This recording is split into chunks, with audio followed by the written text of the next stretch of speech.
Okay, so I'm out in the field now, just patching up some gaps in hedges. You might have seen a video I did a few years ago where I put some new quickthorn in a hedge line, which is just behind me. Now, you never get 100% take on those. Some of them will die because of drought or they haven't got a very good root system or something. So what I've done today, I'm coming down to patch up some of the gaps. Now I've got, here's some quickthorn here. Some really nice ones. Look at the root system on that. Sometimes I get quickthorn that hasn't got a very good root system, and you do wonder whether that survived.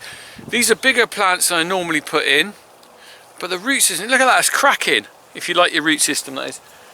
So what I'm going to be doing is just digging a few holes in the dirt, in the gaps which are in the hedge. I'll be putting these things on them. These are protective coils. Hello, I'm a Dalek. These protect them from rabbits. And then I've got myself bamboo cane. Very important you put the bamboo cane on the coil, otherwise they tend to flop over. So I'm not sure, I'm only going to put a few out here. I have got about 100 of these quickthorn. These are hawthorn, call them quickthorn. You can get blackthorn. Blackthorn's very invasive, so quickthorn's better for making a hedge line because it doesn't grow out into the field when it's grown. Blackthorn will spread and you can have real problems with it getting into the field. Got 100 of these that I'm going to put around the farm in different gaps. Generally speaking, I fill gaps every year with maybe a 50 or 100 quickthorn, so that I'm just maintaining my hedges every year. If you look around the countryside, you will see a lot of hedgerows with gaps in them, and I really don't like that. I like to see a solid hedge all the way along.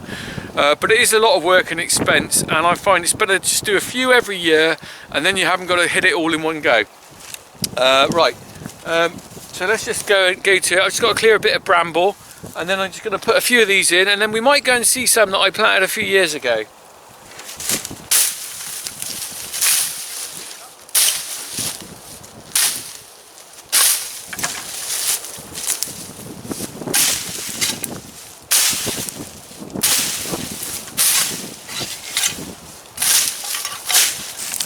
Okay, so you can see some quickthorn here that I put in a couple of years ago. Done quite well. There's another one there. The coils really do help it show up. There's an older one there that's doing really well. But there is a space here. Here's a little one that hasn't done quite as well. Probably because it's under the tree. They don't tend to do so well under a tree. It just needs another one put in here. I like to see one either side. And fill up there. So I'm just going to show you, just digging one in, and then I'll carry on doing this for a bit and have a look at the ones we finished a while ago. There's some more here. These are just getting going now, look, and they're already starting to bud. You can probably just see tiny little buds on them. Don't know how well that shows up. Surprising how early they'll start budding.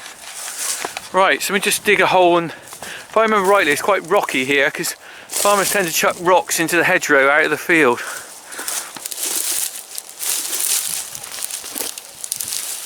Ooh. Ooh. Mind myself on the barbed wire, could have been a nasty injury there. Okay, so I am just going to dig a little spade hole just here. Quite soft actually, they're quite surprised. Really nice, soft. That was quite surprising. I thought that would be quite rocky there. Push that down in there with the spade.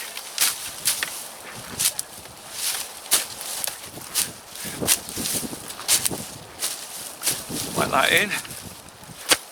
And let's have this coil on. Make sure you get this on. Just wrap it round.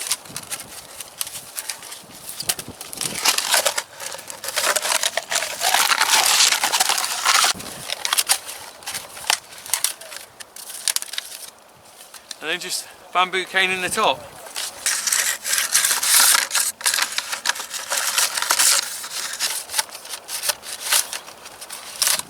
There we go. And that's done. Another one in place.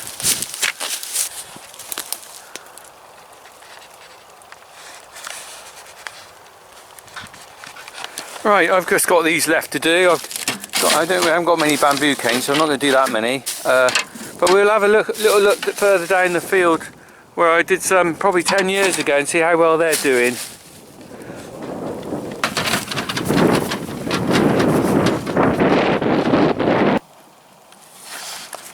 Okay, so as they say in all good bits, like Blue Peter, here's one I did earlier. Now these have been in here a long time. I can't remember how long ago. More than 10 years. Look at the thickness of that one there. It's almost like a tree. These were put in first. I put some of these later ones in to fill more gaps here. And they still got the plastic coils on them, but they're breaking down slowly. But the reason there's so many gaps is partly because of just natural life cycle of a plant, but also if we have a look along further, some of the hedgerow is made up of elm trees. This is an elm here. You might not be able to tell, but I can tell with just the way the branches are and the bark. And you see there's no spikes on it, unlike the hawthorn. So look at the spikes on the hawthorn there, look. Well, on here, I can just go like that, it's no big deal. But you see, these eventually die. They either die naturally of old age, or Dutch elm disease still gets into these younger, shorter plants, and it leaves big gaps. And I don't like gaps. Now, here's interesting. There's a old coil there, look, with a bamboo cane in it. Here's one that didn't make it. There's one I planted a few years ago, and that's died. So not all of them make it, so that's why you've got to keep on top of it. I'll take that bit of plastic away. That's why you've got to spend your time doing this sort of work, because you've got to just keep the gaps from filling.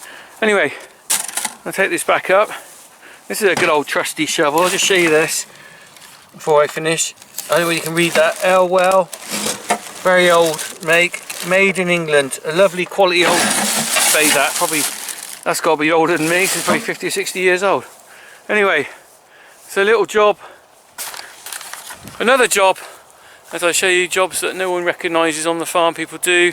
I'm out in the field on my own as usual, a bit lonely, but I'm just doing this job just to keep the countryside in good order. Anyway, have a good day guys, I'll see you again on another vlog. Oh, hang on, there's just up there, look, another bit of conservation. There's a little barn owl box, one of the old pear trees left in here. This tree's probably 150 years old. Because this was an orchard planted by my great-grandfather in 1838, I think.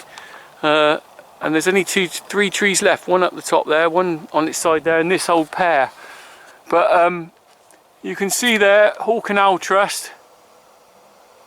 Hawk and Owl Trust, box number 83. And this is, I think it's a little owl box, not a barn owl box. Also, I think if you look up the tree, you can probably see where a woodpecker's been. I think that's a woodpecker hole there. Looks like it. Anyway, nice to have a few trees around the place. And that's me done. Back to work. See you later.